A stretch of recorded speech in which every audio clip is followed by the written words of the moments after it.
नमस्कार। नाग देवता, नागों का, सर्पों का हमारे जीवन धर्म ग्रंथ में बड़ा महत्व माना गया है। देवता भी सर्पों का बड़ा महत्व दिया है और धन कुबेर पर सर्प का आधिपत्य रहा है। नागलोक धन के मठाधीश माने जा सकते हैं। इनको विशेष महत्व हमारे धर्मों में दिया गया है और इनका हम पूजन भी करते हैं कई रूपों में।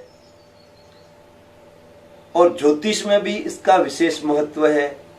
इसके कारण से काल सर्प दोष का निर्माण होता है और योग बनता है। काल सर्प योग दो केमिकल आपस में मिलते हैं तो उससे तीसरा केमिकल तैयार होता है और वो केमिकल आप किस धातु में बना रहे हैं उसका भी प्रभाव पड़ता है। जैसे आप कांच में बना रहे हैं तो वो कांच का कोई प्रभाव नहीं रहेगा। आप स्टील में बना रहे हैं, तांबे में, तो उसके अंश भी उसमें सम्मिलित हो जाएंगे तो वो अलग प्रकार से केमिकल बन जाएगा। तो जब दो ग्रह आपस में मिलते हैं या उससे अधिक ग्रह मिलते हैं, कौन से भाव में मिलते हैं, जैसे सूर्य चंद्रमा पिता पुत्र आपस में मिले और फिर वो कौन से भाव में जाकर के बैठे हैं तो उस भाव का प्रभाव पड़ेगा। वो कौन सी राशि में बैठे हैं तो उस राशि का भी गुण धर्म उसमें कुछ अलग तरीके का आएगा। उनको कौन देख रहा है, तो यह सब योग बन करके यह योग बनता है। तो हमारे ग्रहों के एकीकरण जब जन्म कुंडली के किसी स्थान में होता है, ऐसी स्थिति में योग ज्योतिष भाषा में कहा जाता है। योग ज्योतिष शास्त्र में योग का बड़ा महत्व माना गया है। जन्म कुंडली के सभी ग्रह राहु केतु के एक बाजू में स्थित हो, ऐसी स्थिति ग्रह स्थिति को काल सर्प योग कहा जाता है। काल सर्प योग एक भयानक योग है। कई ज्योतिषियों ने इसे स्वीकार भी नहीं किया तो ज्योतिषियों ने इसे स्वीकार किया। इसको अस्वीकार करना तो कारण नहीं बनता। मैं आपको उदाहरण भी दूंगा। कई लोगों ने इसमें भ्रम भी उत्पन्न किया है, इसको समझने में भूल भी की है। जहां काल सर्प योग नहीं है वहां भी उन्होंने काल सर्प योग बता दिया, सर्प योग बता दिया। कई लोगों ने काल सर्प योग को आंशिक काल सर्प योग माना है, जो भी सही नहीं है। जैसे सूर्य के दोनों ओर ग्रह होने पर वैसे ही वासी उभयचारी योग बनता है, वैसे ही चंद्र के दोनों ओर ग्रह होने पर अनफा सुनफा दुर्धरा केमद्रुम योग बनते हैं। वैसे ही काल सर्प योग भी बनता है। राहु से केतु के एक बाजू में ग्रह होने पर काल सर्प दोष होता है। केतु से राहु की और सभी ग्रह होने पर काल सर्प योग नहीं बनता, क्योंकि राहु हमेशा वक्री चलता है। कन्या राशि से सिंह राशि में जाएगा, सिंह से कर्क में जाएगा, कर्क से मिथुन में जाएगा, ऐसे चलेगा। इसके बीच में जो बाद में जो ग्रह आएंगे राहु के बाद में, वे सभी ग्रह काल सर्प योग बनेंगे।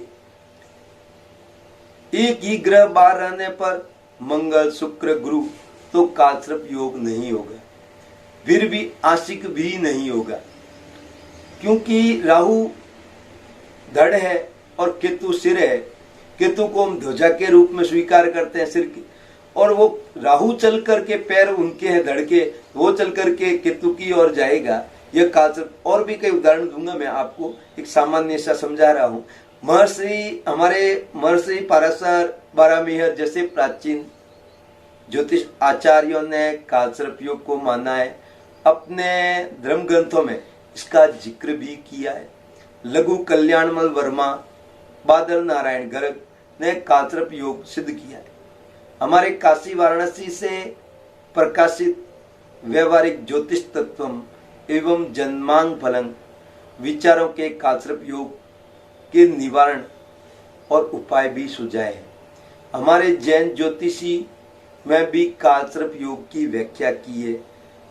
हमारे स्वर्गीय मानिकचंद जी जैन साहब ने अपनी राहु केतु संबंधी किताब में कालसर्प योग माना है। उनके मतानुसार जब सूर्य ग्रहण चंद्र ग्रहण के समय जो स्थिति पैदा होती है वह स्थिति भी तो कालसर्प योग के कारण जातक के जन्मांग में होगी। कालसर्प योग सर्वसाधारण रूप में किसी ने भी इसको अच्छा नहीं माना है। कालसर्प योग वाले जातक दूसरों के लिए जीते हैं, अपने लिए सुख उपभोग उन्हें प्राप्त नहीं होता। स्वांत सुखाय जीने के लिए अपना जीवन ऐसा मानने वाले कालसर्प योग दुखदायी सिद्ध नहीं होता, परंतु इस मुश्किल से मिले इस जन्म में कौन दूसरे के लिए जीने को अपना जीवन सार्थक मानेगा। हालांकि कई पुरुष महापुरुष है मानते हैं दूसरों के कल्याण के लिए। हमारे काम रत्न अध्याय 14 के श्लोक 41 में राहु को काल कहा गया है। श्लोक 50 में आगे कहा गया है, कालिया ने मृत्युमान सागरी के चौथे अध्याय में 10वां श्लोक कहता है, शनि सूर्य राहु जन्मांग में लगन में सप्तम स्थान में होने पर सर्प काटने जैसे योग बनते हैं। हमारे प्राचीन धार्मिक ग्रंथों में राहु के अधिदेवता काल और प्रति अधिदेवता सर्प को माना है। हम किसी भी ग्रह की पूजा के लिए उस ग्रह के अधिदेवता प्रति अधिदेवता का पूजन, हमारे कोई भी कार्यक्रम होता है तो हम अधिदेवता प्रति अधिदेवता चाहे नवग्रह की पूजा या अन्य और भी कई ग्रह शांति की पूजा है तो उनकी साथ में करते हैं। इसलिए राहु शांति को कालसर्प शांति अनिवार्य माना है। कालसर्प शांति जन्म शांति है। वास्तव में राहु केतु छाया ग्रह है, उनकी अपनी कोई दृष्टि नहीं। राहु जन्म नक्षत्र भरणी और केतु का जन्म नक्षत्र अश्लेषा है। राहु के जन्म नक्षत्र भरणी के देवता काल है और केतु के जन्म नक्षत्र अश्लेषा के देवता सर्प है। राहु केतु का जो फल मिलता है उनको राहु केतु के नक्षत्र देवताओं के नामों से जोड़कर कालसर्प योग कहा जाए तो कोई बुराई नहीं। राहु के गुण अवगुण शनि जैसे हैं, जिस स्थान में जिस ग्रह से युति में होगा उसका वही परिणाम वह शनि जैसा ही देगा। शनि आध्यात्मक, शनि के गुण क्या है? आध्यात्म, चिंतन, दीर्घ विचार, कार्य को विलंब करना और न्याय प्रिय करना जैसे आगे बढ़ने के गुण अपने पास शनि रखता है। ये सब गुण शनि अपने पास रखता है। यही बात राहु की है। राहु की युति किस ग्रह के साथ है, वह किस स्थान के अधिपति है, यह देखना होगा। राहु मिथुन राशि में उच्च, राहु मिथुन राशि में उच्च के होंगे तो धनु राशि में नीच के और कन्या राशि में सुग्री कहलाते हैं। राहु के मित्र शनि बुध और शुक्र है और गुरु उसके सम है।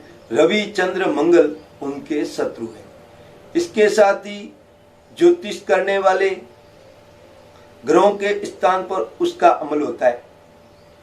जो ज्योतिष का विचार करते हैं वो उनके ग्रह स्थान पर उसका विचार भी करते हैं।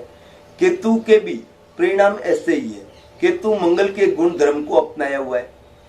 मंगल शुक्र केतु के मित्र है। चंद्र बुध गुरु उसके सम है। रवि शनि राहु उसके शत्रु है। कालसर्प योग वाला जातक अपने जीवन में काफी संघर्ष करता है। इच्छा और प्राप्ति होने वाले प्रकृति में रुकावटें आती है। बहुत ही विलंब से यश प्राप्त होता है। मानसिक शारीरिक आर्थिक रूप से व्यक्ति परेशान होता है। कालसर्प योग कुंडली धारण करने वाला जातक भाग्य प्रवाह राहु केतु उनका बार बार अड़चन बन करके रोड़े अटकाता है। इस कारण जातक उन्नति नहीं करता, उनके कामकाज नहीं मिलता। कामकाज मिल जाए तो उसमें अनंत अड़चनें उपस्थित होती है। परिणाम स्वरूप अपना जीवन चलाना मुश्किल हो जाता है। उसका विवाह नहीं होता, विवाह हो जाए तो संतान सुख में बाधा, वैवाहिक जीवन में कटुता आकर अलगाव रहता है, कर्ज का बोझ कंधों पर रहता है, कर्ज से वह समस्याओं से ग्रसित रहता है, उसे अनेक प्रकार के दुख भोगने पड़ते हैं। होते हुए काम रुक जाते हैं, काम मुंह तक आया हुआ काम में प्रॉब्लम आ जाती है, ठेठ पहुंचे हुए कार्य में अड़चन आ जाती है, जाने अनजाने में किए हुए कर्मों के फलस्वरूप दुर्भाग्य का जन्म होता है। कोई माने या न माने, कालसर्प योग अस्तित्व में है।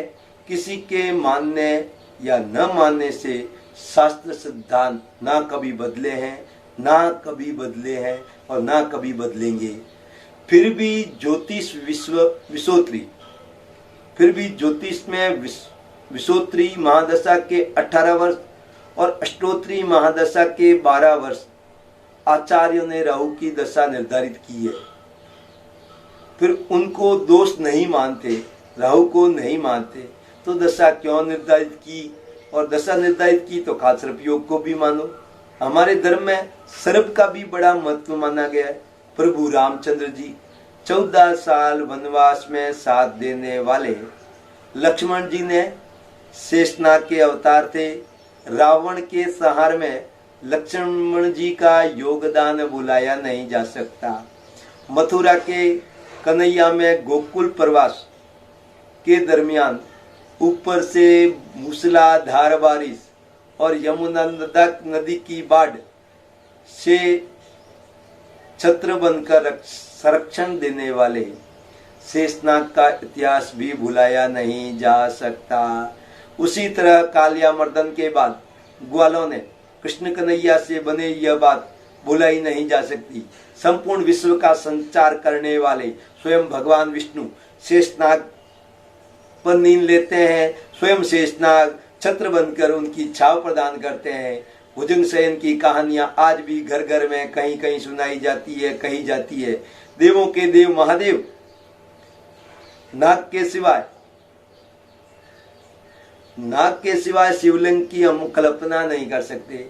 जैन संप्रदाय के सर्वाधिक लोकप्रिय, जिनकी चेतना प्रेरणा आज भी विद्यमान है, ऐसे ही शीघ्र प्रसन्नदायी 23 तीर्थकर भगवान श्री पार्श्वनाथ जी नाग कुमार धर्मेंद्र के साथ पहचाने जाते हैं।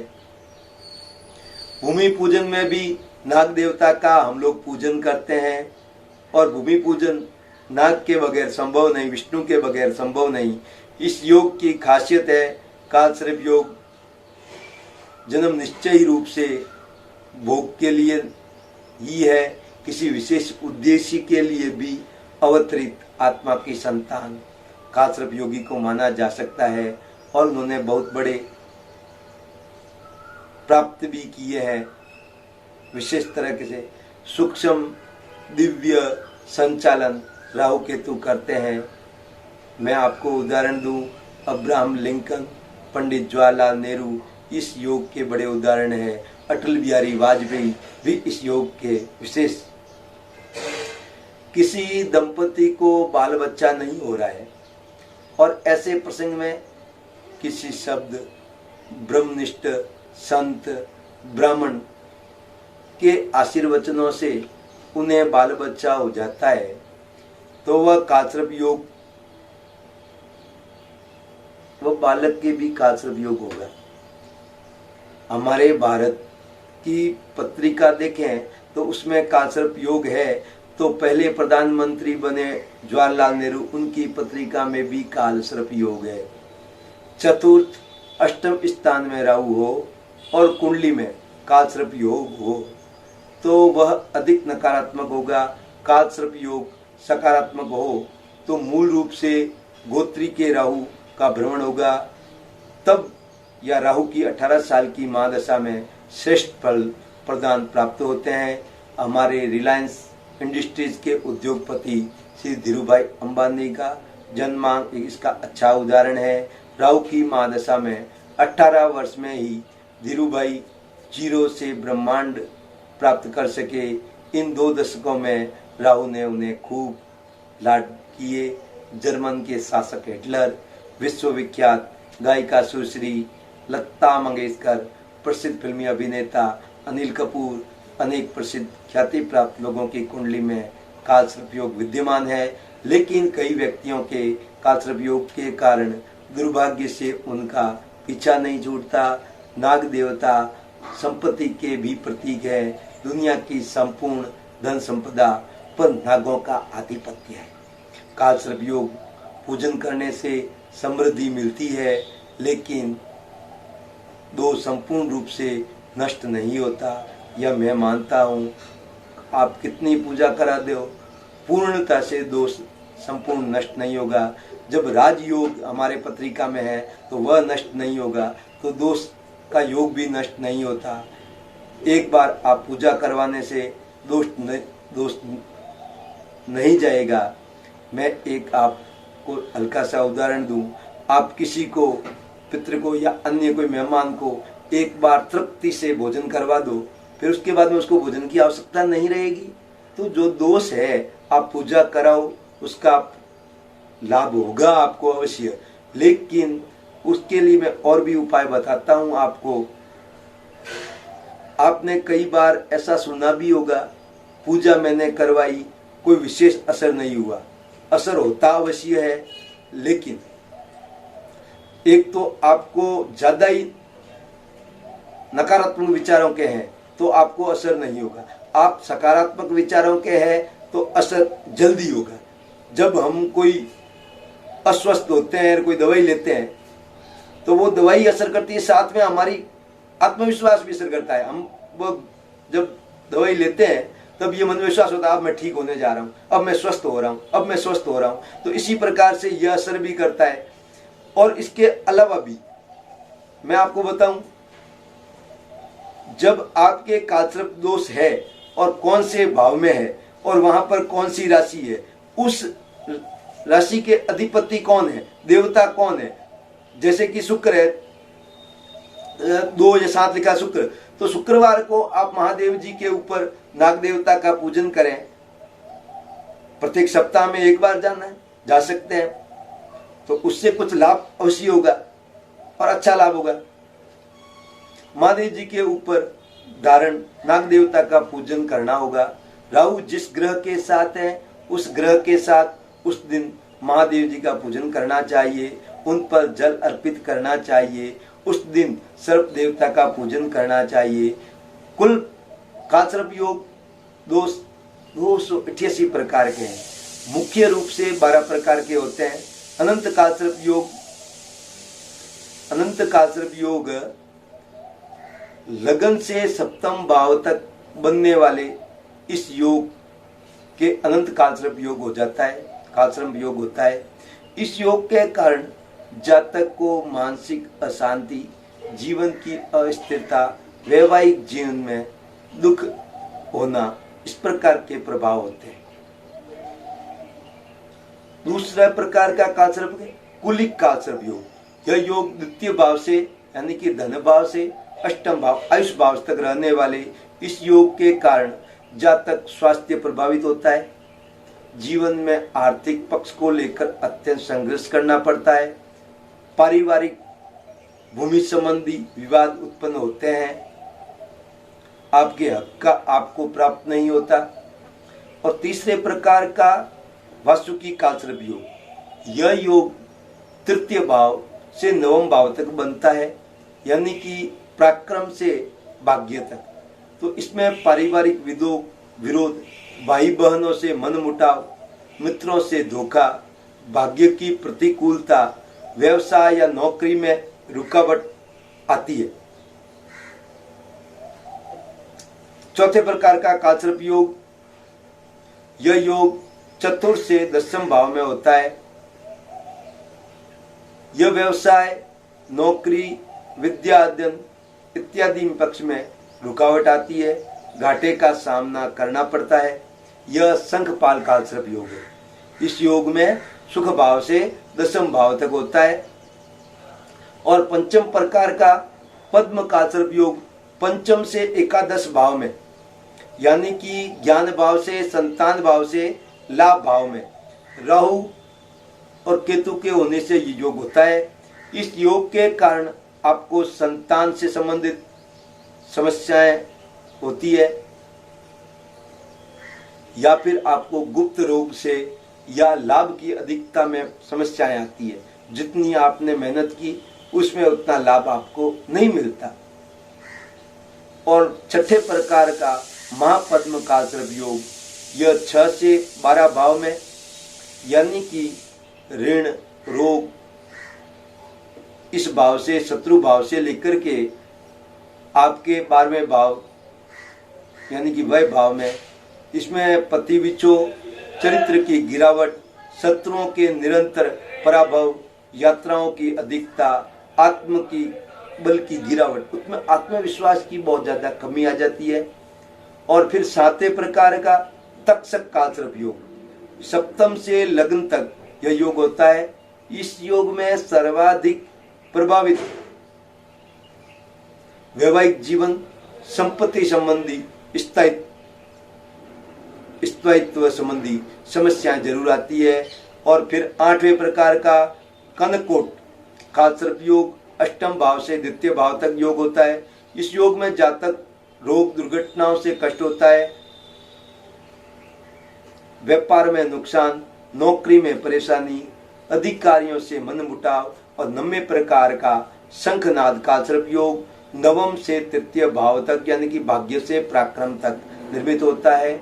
योग भाग्य को दूषित करता है, व्यापार और पारिवारिक में हानि करता है। और पातक कालसर्प योग, दशम से चतुर्थ भाव तक यह योग होता है। दशम भाव से व्यवसाय की जानकारी मिलती है, संतान पक्ष की बीमारी भी होती है, माता पिता का वियोग, राहु की महादशा अंतदशा में होता है। और 11वें प्रकार का कालसर्प योग विषधर कालसर्प योग, राहु केतु के एकादश से पंचम भाव में स्थित होता है, यानी कि लाभ भाव से ज्ञान भाव की ओर। इस योग में नेत्र पीड़ा, हृदय रोग, अनिद्रा रोग अधिक स्थिति बनती है। और 12वें प्रकार का शेषनाग कालसर्प योग, द्वादश भाव से सप्तम भाव में जो योग बनता है, जातक के गुप्त शत्रुओं की अधिकता होती है, साथ ही वे जातक को निरंतर नुकसान भी पहुंचाते रहते हैं, जिंदगी में अधिक बदनामी होती है, नेत्र की संबंधी प्रॉब्लम होती है, या उनका कोई ऑपरेशन वगैरह करवाना पड़ जाता है, या फिर कोर्ट कचहरी मामलों में पराजय मिलती है। मैं आपके सम्मुख 2 प्रकार की पत्रिकाएं रखने जा रहा हूं। उसमें एक पत्रिका आपके सम्मुख है, एक प्रकार की पत्रिका आपके सम्मुख हो रही है कालसर्प योग। एक पत्रिका में कालसर्प योग यही है, इसको समझने की आपको आवश्यकता है। फर्स्ट प्रकार की पत्रिका जिसमें राहु लिखा गया है, राहु हमेशा वक्री चलता है, और राहु 12वें यानी कि मीन राशि में लिखा गया है, मीन से 11वीं राशि में आएगा, 11वीं से 10वीं राशि में आएगा, 10वीं से 9वीं राशि या धन राशि में आएगा। इसके अंतर्गत सभी ग्रह आने के कारण कालसर्प योग वाली पत्रिका है। दूसरी पत्रिका में राहु 6 अंक में लिखा गया यानी कन्या राशि में लिखा गया है, जो कि राहु कन्या से सिंह राशि में आएगा, सिंह से कर्क में आएगा, ऐसे वक्री चलेगा। इसके मध्य कोई ग्रह नहीं आ रहा है, इसलिए इस कालसर्प योग की पत्रिका नहीं है। कई बार इस प्रकार के भ्रम के कारण बगैर कालसर्प योग के भी लोग पूजा करवा लेते हैं।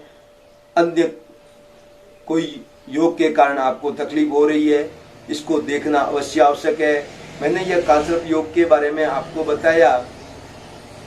आपको कालसर्प दोष है, आप तरक्की करेंगे, लेकिन बार बार अड़चने, बार बार आपको स्वप्न आ रहे हैं, या अन्य कोई समस्याएं आप कालसर्प दोष के कारण हो रही है, तो इसके कारण आपको पूजन अवश्य करवाना चाहिए। नाग बलि, नारायण बलि और कालसर्प दोष का निवारण करिए, आपको अवश्य लाभ होगा। इसके अलावा जहां पर आपका कालसर्प दोष है और जिस भाव में है, उस भाव से संबंधित उसके स्वामी, जैसे कि 3 या 6 राशि में राहु विराजमान है, तो उसके स्वामी बुध हुए, तो बुधवार को आपको महादेव का पूजन और उन पर विराजमान नागराज सर्प देवता का पूजन पंचामृत से अवश्य करवाना चाहिए। आपको कार्यों में रुकावट बाधा आ रही है तो वह आपके अवश्य कम हो जाएगी, आपको सफलताएं प्राप्त होनी शुरू हो जाएगी।